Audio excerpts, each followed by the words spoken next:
ஐயனார் துணை சீரியல்ல டுடே எபிசோட்ல ராகவ் வந்துட்டு உங்களை போய் நான் பொறுப்பா நீங்கள் இதை எல்லாத்தையும் செஞ்சு முடிச்சிருவீங்கன்னு நான் நினச்சேன்ல ஏன் புத்தியை செருப்பாலேயே அடிச்சுக்கணும் அப்படின்ற மாதிரி சொல்லிடுறாங்க.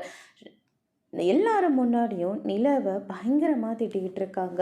கிளைண்ட் ஒரு பக்கம், என்ன ராகவ் என்னாச்சு, நாங்கள் இவ்வளோ நேரமாக வெயிட் பண்ணிகிட்ருக்கோம், ஆனால் நீங்கள் என்னடனா இவங்கக்கிட்ட சத்தம் போட்டுட்ருக்கீங்க, ஒன்றும் இல்லை சின்ன விஷயந்தான், இதான் நாங்கள் இது உடனே வந்துடுறோம், நீங்கள் உட்காருங்க அப்படின்ற மாதிரியே சொல்லிடுறாங்க. அதுக்கடுத்து தான் அவங்களுக்கு குடிக்கிறதுக்கு என்னென்னமோ குடிக்க சொல்லிட்டு இருக்காங்க. அதுக்கடுத்து தான் வந்து பார்த்திங்கன்னா ராகவ் அதை மிஸ் ஆனதுக்கு நான் என்ன பண்ண முடியும் அப்படின்ற மாதிரி சொல்லிடுறாங்க.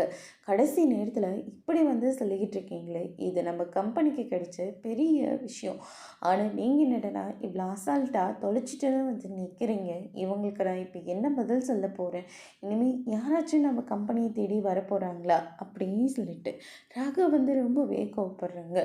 அதுக்கு அடுத்ததான் சரியான நேரத்தில் நம்ம சோழன் இருந்துட்டு லேப்டாப்பை கொண்டு வந்து கொடுக்குறேங்க, இல்லை இந்தாங்க முதல்ல இதை போயிட்டு அவங்களுக்கு எக்ஸ்பிளைன் பண்ணி முடிச்சுட்டு வாங்க, நான் வெளியே தான் வெயிட் பண்ணிகிட்ருப்பேன் அப்படின்ற மாதிரி சொல்லிடுறாங்க.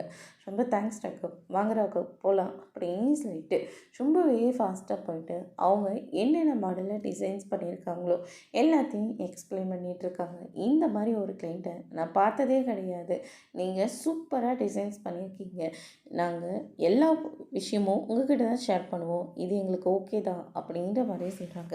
அதோட பிரம முடிச்சிருக்காங்க.